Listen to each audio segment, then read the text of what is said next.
DIY. Ito na naman, gagawin ko na naman ang pedal steps ng bisikleta. Itong steps ng bisikleta ko. Itong pedal steps ko ay 12 years na ito. Maniwala kayo hindi. 12 taon ko na ito ginagamit. Pero hindi pa rin siya nasisira kasi inaalagaan ko yan eh. Gagawin ko ito uli, lalagyan ko ulit siya ng grasa para siya hindi basta masira dito. Kasi pag dito nasira,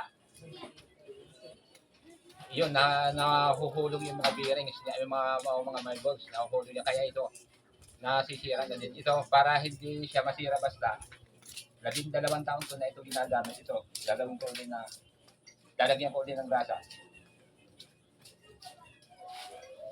Ganun lang mga ka-DIY, oh.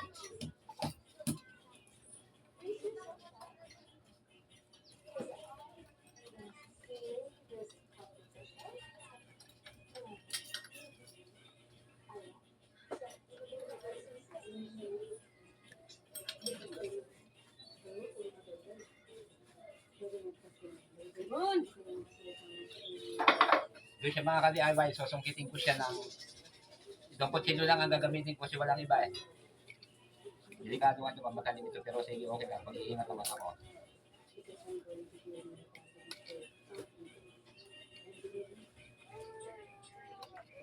Oh, mga ka-DIY, oh, tanggal na. Tanggal na siya ito. Ito pang isa mga ka-DIY. Tanggalin ko rin.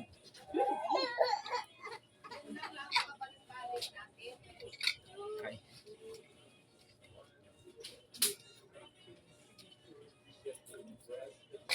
Natanggal na din mga ka-DIY. Ito siya. So ngayon ang gagawin ko, lalagyan ko na siya ng langis ito. Grasa pala, sorry.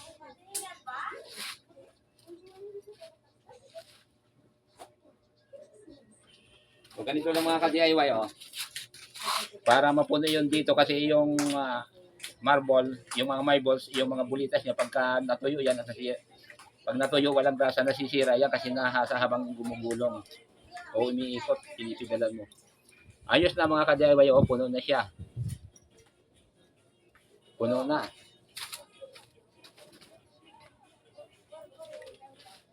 Ito, maganda itong grasa ko, synthetic ito. Special na waste ito. Hindi ako nagamit ng alanganin para matagal masira. Ito.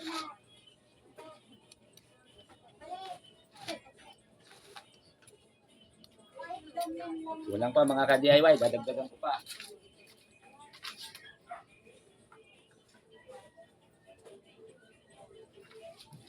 Dadagdagan ko pa, oh.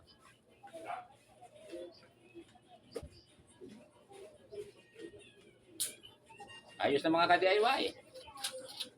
Sagyat lang, sandali lang.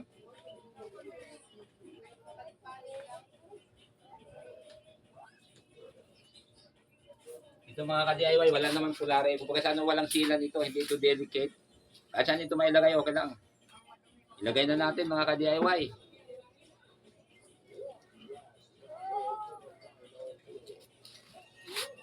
Ayos na mga ka-DIY. Pupukin ko lang dito sa kahoy.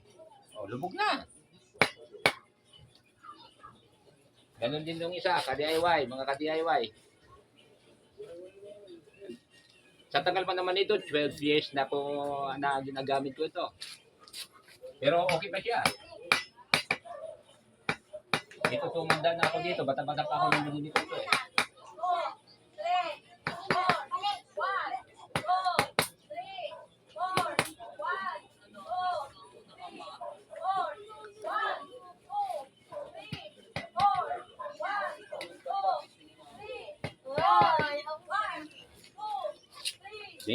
Tingnan nyo mga ka-DIY, oh. Mga guys, mga ka-Pinoy. Oh, wala pang alog yan, oh. Wala pang alog yan. Kung may alog, ito lang ang ginagamit ko niyan. Ito, sakit lang, oh. Sinasakit ko, i-drive ko sa loob para hindi siya matanggal. At para bumalik sa normal, oh. Ayos siya, oh. Okay pa yan. Dami na ngang dumi sa dyan sa tagal. Katapos itong mga ka-DIY, lagyan nyo na rin dito ng langis para hindi... Ito lagi ako, linggo-linggo ako dito naglalagay ng langis mga ka-DIY. Kasi ito dito nasisira. At saka hindi nalalagyan ng grasa ito. Kasi ang pabrika lang nito nakapaglalagay ng grasa. Pero kung ikaw, may hirapan ka kasi ako nagtanggal na ako niyan dati. Sinubukan ko maghapon bago ko nagawa. Kasi nahuhulog lagi ang bulitas. Makulit ang bulitas, nahuhulog. Kaya inabot ng isang araw ang gawa ko sa isang piraso. Kaya hindi ko na inubot. Tama na yung ganyan na lang. Okay na yan, matibay na yan. Ipupukin mo dito sa DIY para i-diin mo sa kahoy. Para magbalik sa normal yung lock ng yung kanyang kuan dito. Sa pin. Oo. Pagkatapos kung kayo ay maglalagay ng dito sa pedal arm para hindi nag-iisa ka pang inyong o nasisira agad, ganun din ang gawin nyo. O grasahan nyo, mga ka-DIY, ginagalan lang yan grasahan nyo para lagi siyang presko pagka oras na gusto nyong tanggalin, matatanggal nyo. Kasi hindi siya nagkakaroon ng corrosion. Hindi siya corroded.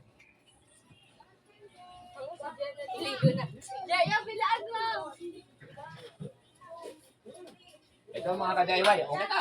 Babalik ko na. Right? Are you right? Are you left? Hindi ako sigurado. Are you right? You are right. Ito, sa kaliwa to. Are you left? Okay. He is left.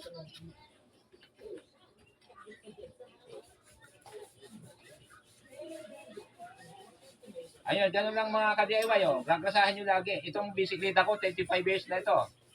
Bata pa ako nung binili ko ito. 35 years na yan, usable pa rin. Kasi maingat ako, at saka marunong ako sa maintenance. 25 years, matanda na. Kasing tanda ko na rin.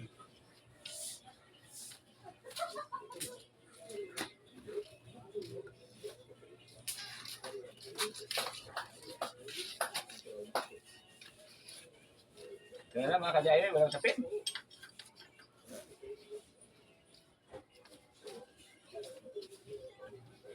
Ayos yung ka-DIY, di ba yan? Kasi ganda ko na itong aking bisikleta. Madami nang gumamit dito. Pagkatapos, right side, pedal.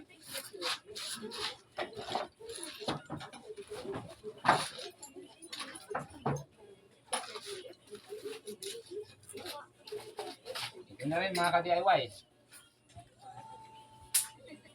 So may grasa na siya, nilagay na lang.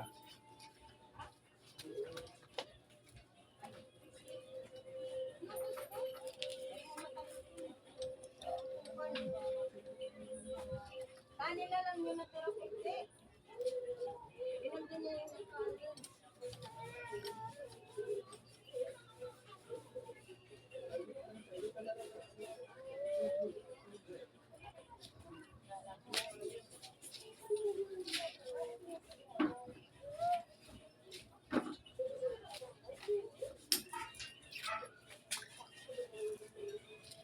Ayos na mga ka-DIY.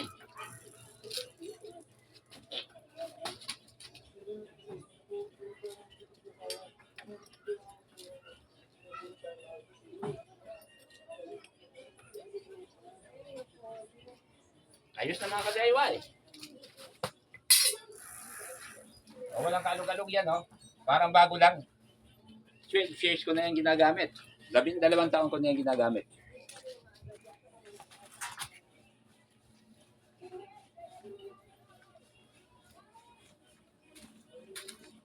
Kaya kung nagustuhan nyo mga ka-DIY aking video, please paki-comment lang, paki-share, paki-like, at paki-subscribe na rin sa mga kapwa kong vlogger. Bago pa lang ako na-vlogger, pero pag bigyan pa tayo ng Panginoon ng mahabang buhay, mahaba pa yung ating tatahakin na mga video contents.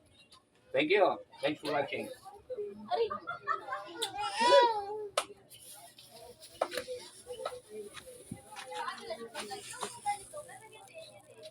Puta 10 minuto.